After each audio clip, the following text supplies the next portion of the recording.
So what we might do is kick the bike over, and I'll throw the camera on the front wheel, and you can see the front wheel shake on this particular bike, and you'll get an idea then by what I mean how well the bike vibrates. So it does shake a bit on the front wheel. I've always noticed for some Enfields, if they shake a bit on idle, they're going to be worse when you ride them, and in this case this is exactly what this bike is. So if you check out this front wheel shake,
yeah guys, so when you look at that clip, if you're still hanging on there watching what's going on, I'm not just targeting the trials as a bike that had a bit of bad vibration in it. It can happen to any of the Enfields, whether you've got a C5, a B5. In fact, I had one bad B5 that vibrated badly, and I had several of the C5s, including 2 black chromes, and I think it was the Dispatch and the Pegasus, both those were bad vibrating bikes.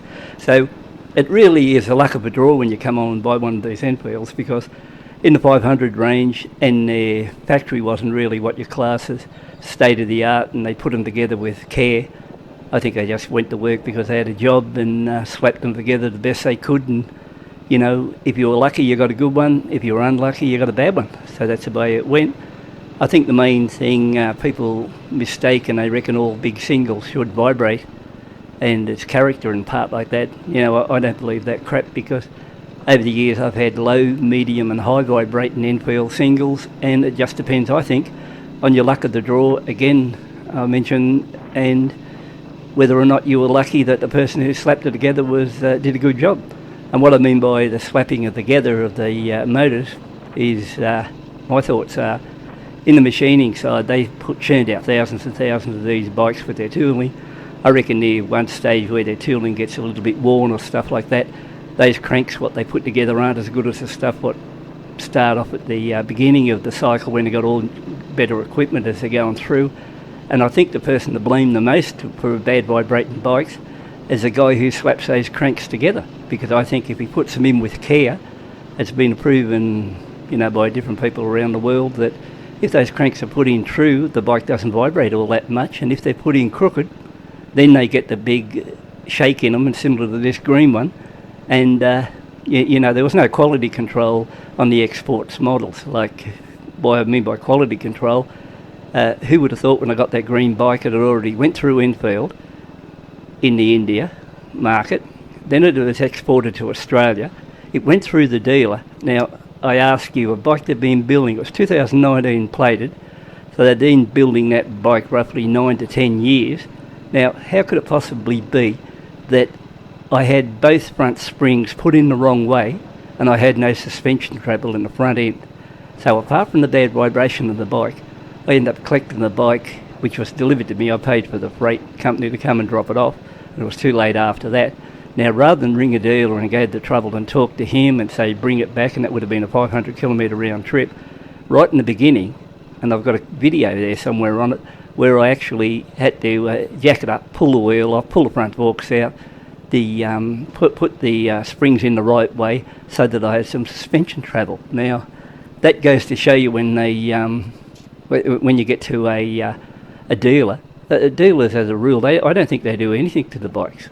In fact, out of 5 dealers I've dealt with, I think only one I'd class as he did a good job and he at least looked after them. But the other guys I'd bought off, like I got them here with bad steering, like steering that tight that you couldn't get the bike around the corner. This one with the spring situation, pieces that, were loose on the bike straight off when you got it, headlights not working, all this sort of stuff that should have been done when you pay the money for a dealer prepared bike, and it just doesn't happen. Most of them don't care. There's not much money in it for them, so they don't go to that much trouble.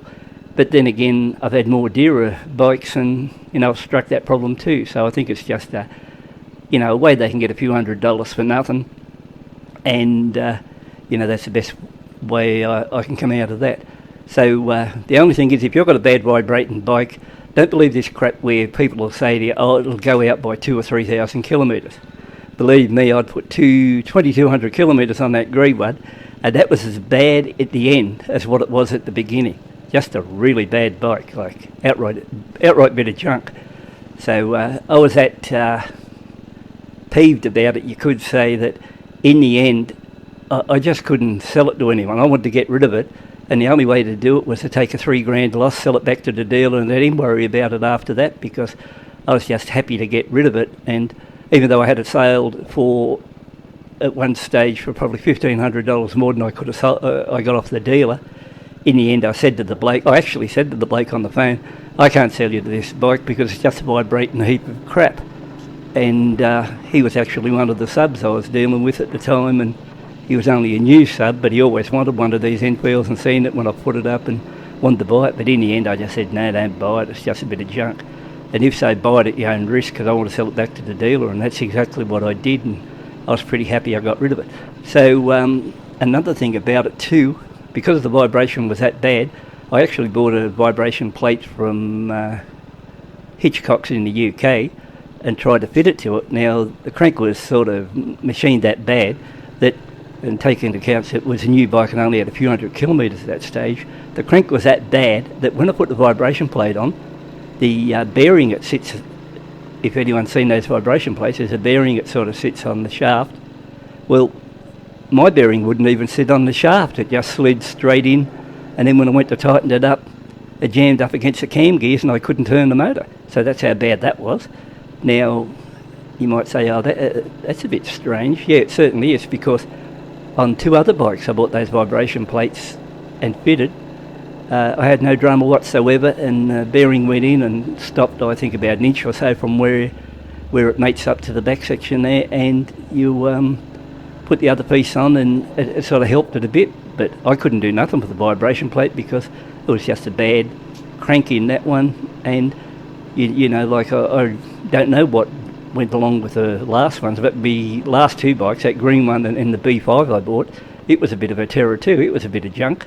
So, I always work on the principle I'm not here to rip anyone off or give them good honest opinions, where a lot of people try to save face and they'll tell you anything just to make sure you get subs so they don't offend any subs, and also so that they can earn a bit of YouTube revenue. Well, I don't care anything about all that crap. I just put up the videos, give you a truthful answer. If I buy something and it doesn't come up to scratch and I lose money on it, well, bad luck my way, as long as you have given the correct information. And that's the way I've always worked on this channel, and never ask anyone for any money, anything like that, to keep it running, because I use my own cash to come along. And, if you just come along and take a look, well, you might pick up something or you might not want to come back. It's depending on which way you look at it.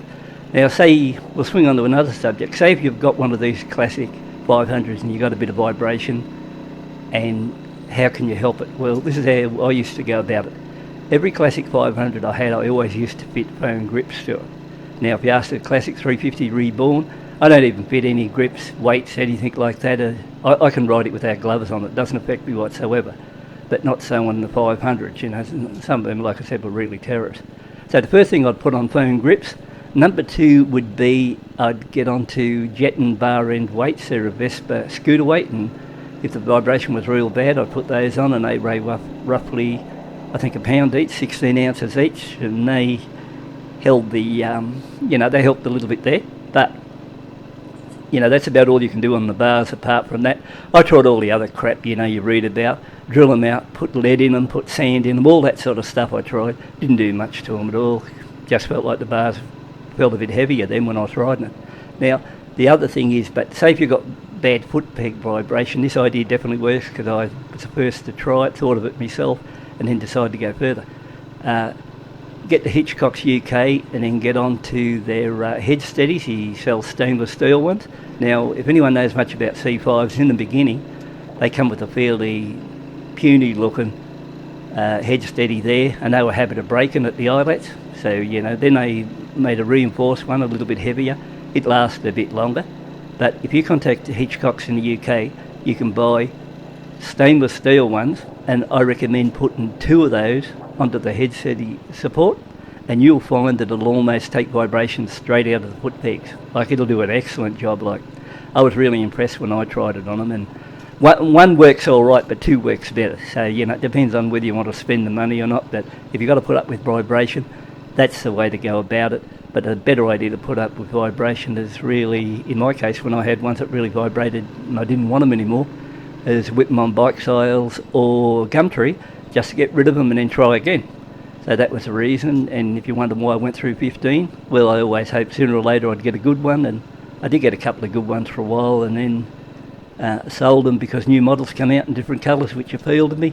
But what I can say now about the 350 Reborn, it's a really good bike, and if you're in the market and you want one of those, go for that. So that's about all I can tell you about this at the moment, but I'm just letting you know I'm just not targeting the trials.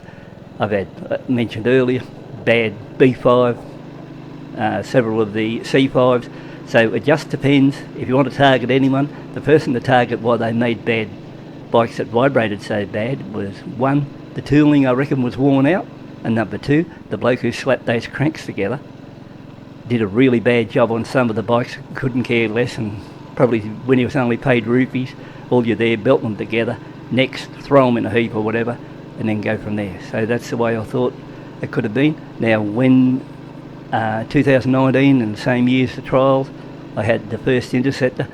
It was remarkable how good an Interceptor was compared to a classic 500. They are miles ahead. Now, if you ask me about, I had 2 of those, so if you ask me, is a 350 as good as an Interceptor in smoothness? Definitely not. The Interceptor will still beat it in smoothness, even though this 350 is really good. It's really good for a single, but it won't match that Interceptor. It's got a really good motor in it, except for my case, I like the singles better because I reckon I got more character, and that's why I swing in that direction. So once again, thanks for tuning in, taking a look, catch you later.